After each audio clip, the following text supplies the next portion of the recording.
এক রাজা বলেছিল কি জানেন তো, যে আগামী কাল আমার দরবারে যে ব্যক্তি সবচেয়ে বড় মিথ্যা কথা বলতে পারবে তাকে বড় প্রাইজ দেব।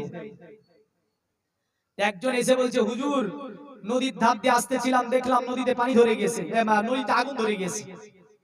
তো পানির উপর আগুন ধরে, বড় মিথ্যা কথা বস, বুঝলো। আর একজন এসে বলছে, হুজুর দেখলাম কি জানেন তো, বলে কি দেখলি, বলে পানির মাছগুলো শুকনায় উঠে বেড়ে বেড়াচ্ছে।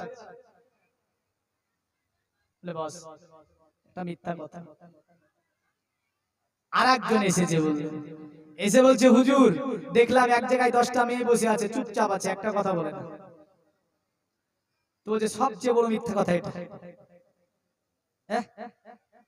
সবচেয়ে বড় মিথ্যা কথা, কারণ 10টা মেয়ে এক জায়গায় হলে চুপচাপ থাকে না। তো রাজা বলছে প্রাইজটা তুই পাবি। তো প্রাইজটা দিল কাকে জানেন, যে বললো 10টা মেয়ে এক জায়গায় বসে আছে, কথা বলে না, কেউ আছে, চুপচাপ আছে। তো রাজা বলছে এটা লে, প্রাইজ ধরে দিলাম। তো মায়েদেরকে বলবো রাগ করেন না, এমন কথা যেন আমাকে আবার না আনতে হয়। আছে অনেক, আমি রাগাবো না, কারণ আজকে ওয়াজের প্রথম থেকে ভেবে নিয়েছি যে এমন কথা বলবো না যদি পুরুষ নারী রাগ করে। হ্যাঁ, একটু চুপচাপ থাকবে।